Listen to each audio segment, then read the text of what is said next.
Hi, my name is Dale, and I'm an interior mechanic. In this position, I'm responsible for the entire cabin of the plane. This job usually consists of removal of galleys, lavs, seats, sidewall panels, kick panels, and carpet as well. For example, this job could assist with me coming in early in the morning, renewing a lav or a galley. It consists of mostly paint, repair of the laminate covering, adding new parts sometimes with modifications, or I could come in and have to do a seat repitching the seats, things of that nature. The lavs will be the same thing as far as refurbishing with the laminate, painting, filling holes, cleaning, a lot of cleaning in this department. You know, you want to make sure you keep everything nice and clean because of the condition it can come in. You want to always make sure you wear gloves when you're working on this kind of equipment as well. You know, there's a lot of things that you don't want to touch with your bare hands when you're working in the interiors department, when you're working on the lavs and the galleys as well. Same thing goes with carpet. You know, I might have to come in, replace carpet, old with new, redoing seats if you have modifications.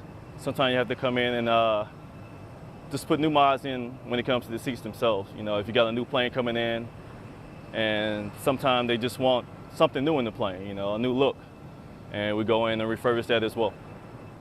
You know, in this field, I average about 50 to 60 hours a week. You know, it's not too bad. It's pretty good. Stress level here it's not too bad. It depends on what job you get here. You know, in my department, sometimes we come up in really tight areas that we have to work in.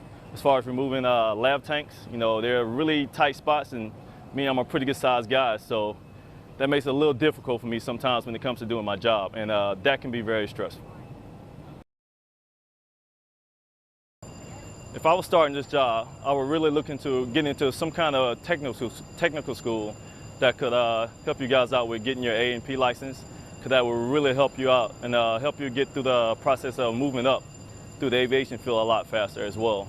You know, A&P school really teaches you all the ins and outs of the job. You don't really get the hands-on until you really get to where you're going to be at. But having that license and getting that knowledge before you get there really helps out a lot. And I would recommend that for anybody that's trying to get into this field. And in addition, it's really good if you guys have like really good reading comprehension, you know, because you're going to deal with a lot of manuals, reading modifications sometimes. You know, you really got to be able to understand what you're doing.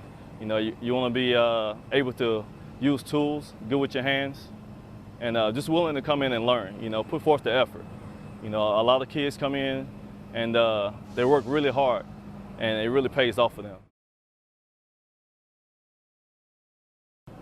And the best thing about working in this field is getting to meet a lot of different people. You know, there's a very diverse group here. You know, I always get to meet foreigners that's coming in out of town from working at different plants that comes in here.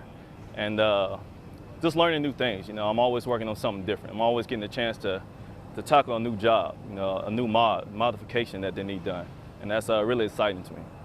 I really like working, doing the things that I do here on these aircraft, being in the aviation field. So it's not really that bad of a part about it that I dislike.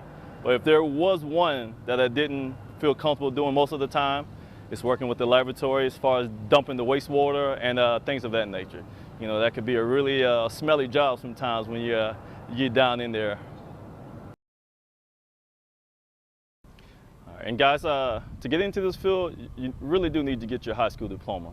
So you really need to be able to read. You know, when you come into this field, reading comprehension, like I said before, is very key into doing this job. Math skills, you really need your math skills. You know, you want to be able to do measurements, things of that nature when you come in here. There's a lot of cutting.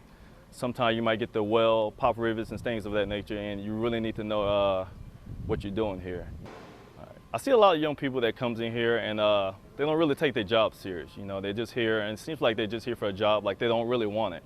But you guys that are trying to get into this field, if you come in and you work hard, you know, and you strive for what you want, that'll put you way above anybody else that's out there trying to do the same thing that you're doing. You know, go to school, try to get your A&P license, and come in and work hard. You know, listen to your advisors that's trying to help you out, and just try to soak everything in.